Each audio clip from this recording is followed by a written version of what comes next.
Just seeing your squad news about Harry Winks, is this ankle injury becoming a little bit more of a problem than you feared? Yes, I think yes, for everyone. Now he's in Qatar doing his rehab. We'll see what happened. We hope that after that period can come back fixing his problem and try to again to stay on the group training. But yes, of course, we are a little bit concerned about his situation, and we are trying to fix his problem. And I think it's yes, we need to wait now to assess him, and we need the news from there. But always with the hope that all is going to be good. Probably unlikely that we'll see him before the end of the season.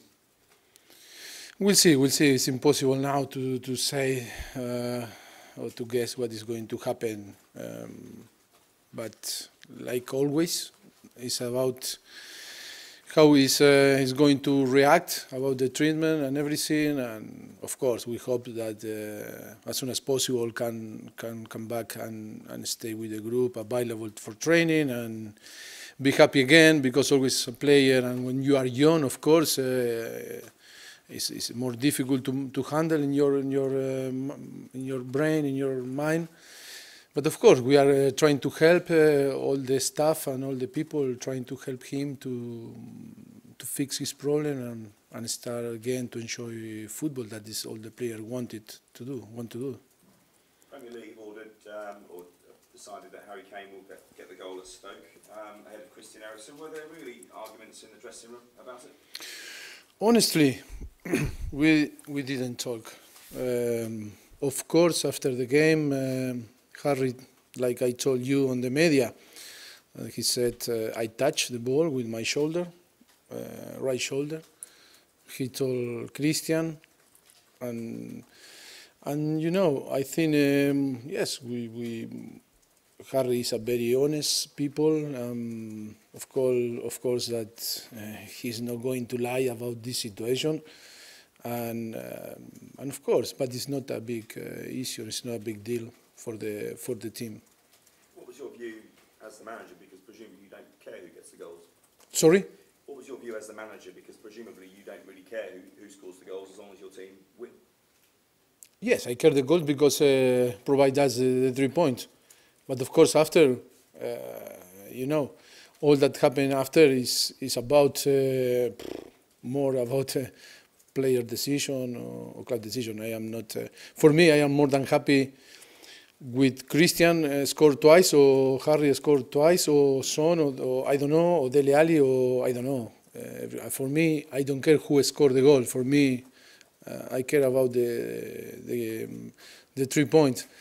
But of course, that was a club decision to appeal. I wasn't involved in this decision, but of course, I think, sure that Harry and Christian were agreed to do this. If not, but no one said to me that is what is going to happen, no? Because on the end, for me, it's a deal in between them, and if the club believes that was right to do the appeal, nothing to say for me. It does look, though, like a player who's chasing something for personal aim, and you're about the collective at this club. You're the manager. You have to keep everybody together. I mean, yeah, but it's not a big deal. It's not a big deal. I promise you. Harry is generous. Harry is a person that always put in front or ahead the collective before himself. Of course, that all the striker need to fill the net and want a score, and they have the skill. No, they are aggressive. They are always this determination. No, like another striker.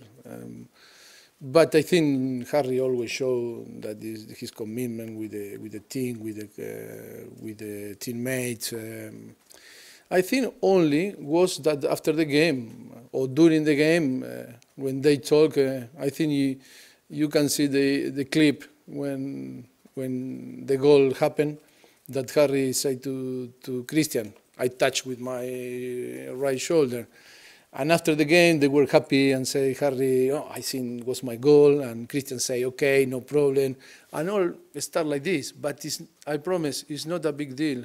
No one talk about that in that week inside to the club. Only that I explain what happened.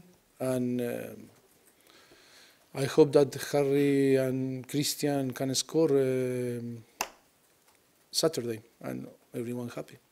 Just looking at the table, there's a 10-point gap now between yourselves and Chelsea. Lots of people are saying that the race for the top four is over. How do you see it? 10 points is a big gap. No, in football, never. No, until you get or you achieve what do you want.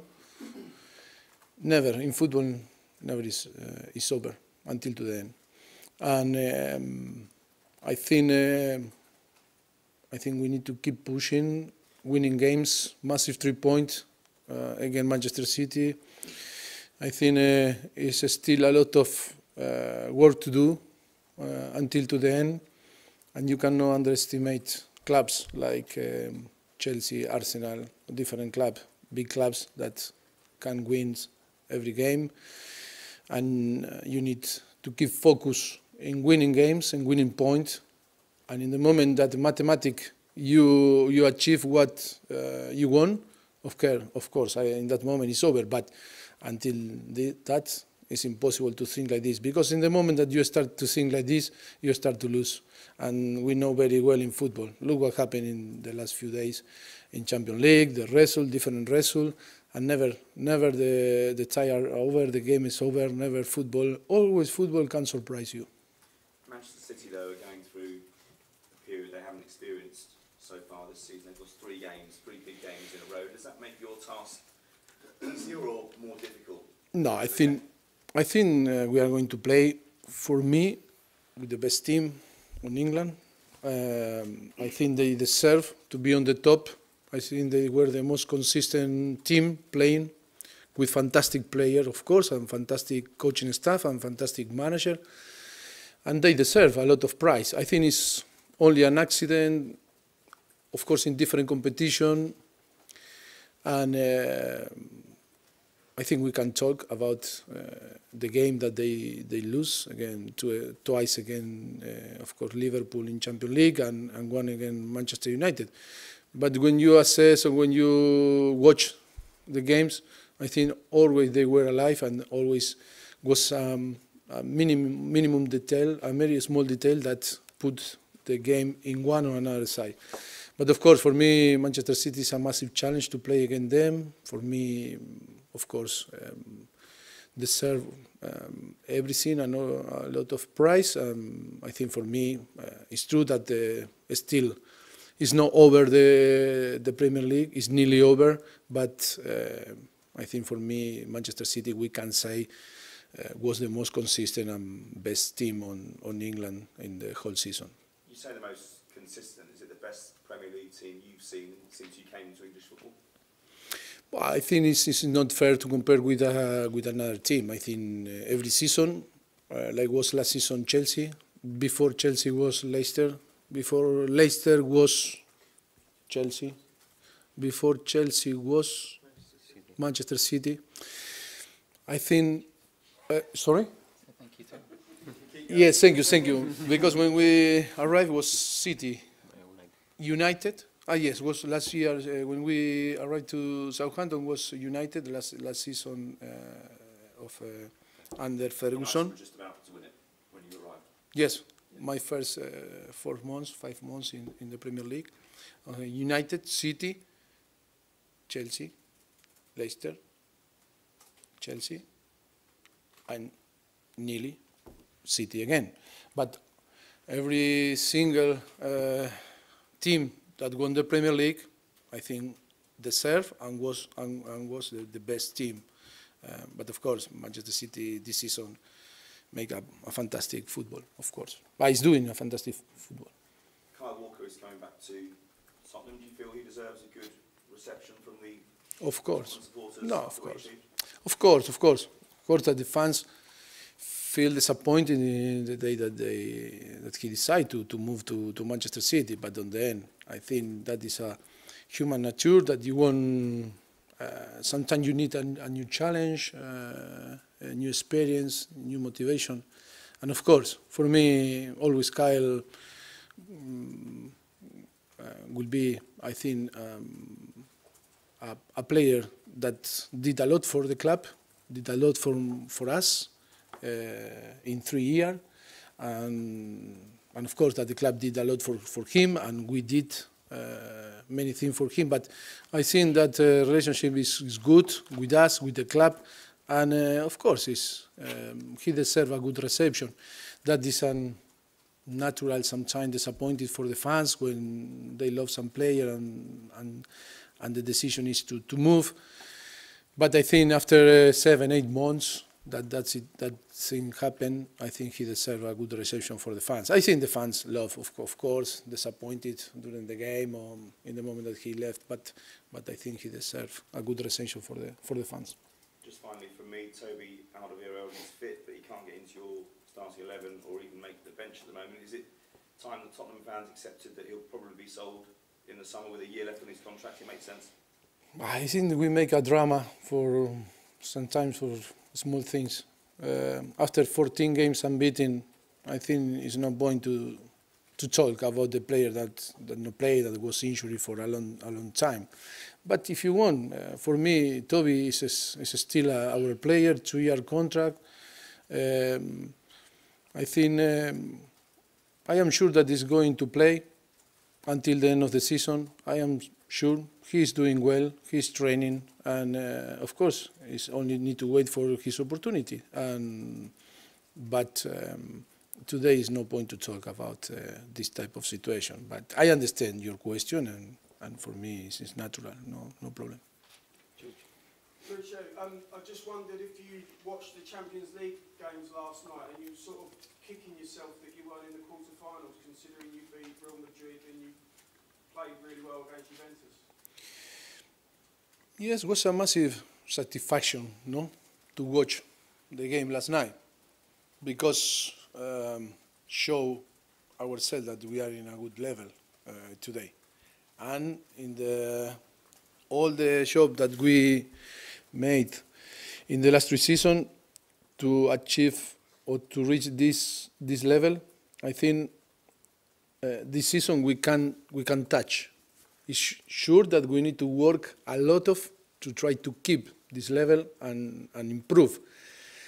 But it was a massive satisfaction because I think Juventus yesterday was much better than Real Madrid. Football sometimes is small details, a penalty that was or wasn't, but that changed the tie. But for me, it's a massive satisfaction to compete this season. How we compete, with the biggest team on Europe, and that I think we need to use this experience to improve, of course, and win the player too. And the player need to, I think, to build his confidence and believe that we can compete like a group, like Tottenham, with this type of teams. Do you think you've learned lessons from the Champions League games already that you've seen? Of course, always we learn, and that is our mentality. But of course, we need to learn all together, not only like a coach, like a assistant manager, like a player, like a staff. I think like a club, like a structure, like how we need to behave. I think I told you after Manchester United that it's a thing that we need to take like a good lesson for everyone on the club to learn. If we look ahead to Saturday's game, if you beat Man City, does that send a statement that you're even more prepared to compete stronger than this season in the battle for the title? No, I think it's not about one result that we are going to show that we are ready or not ready. I think we already show that we are ready to compete. Another thing is to win, is to be consistent during the whole season and be the best team, like is doing Manchester City today.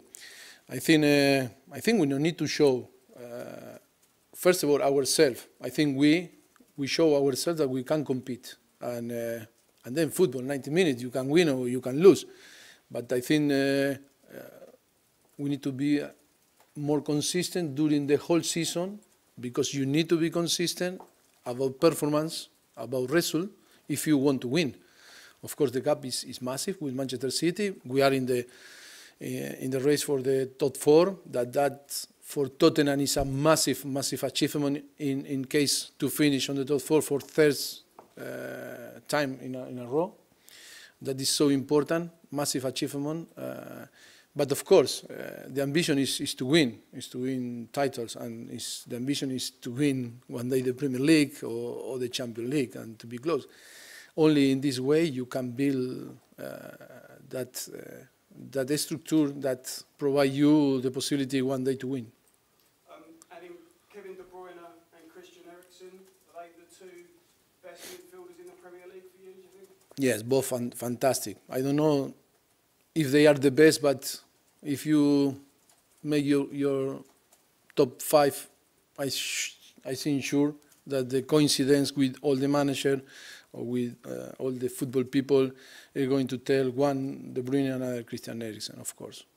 Man City paid 56 million for De Bruyne. How much is Christian Eriksen worth now? That is about market, and I not have control about the market. I don't understand too much about market. I don't know. I think that the question is better for my boss. And Danny Rose, how bad's the injury? No, it's a minor, small injury in his calf. He made a scan yesterday, but I think that thing appeared Tuesday, but we don't believe it's a big issue.